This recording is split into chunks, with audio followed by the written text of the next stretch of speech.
ọzọnụ Igbo kachanụ.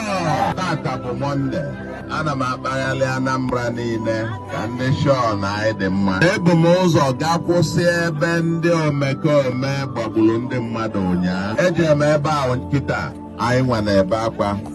Anambra na-eru uju. Ndị kọlt a, ndị anọ na kọlt na-agbagbusi onwe fa, anyị na-edeclare big war on them.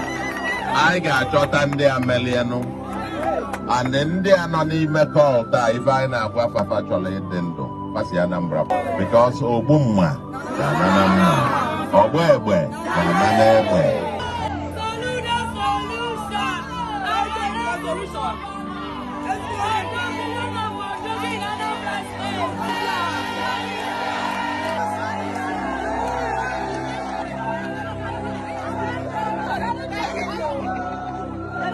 Voy a tirar de la mala morena,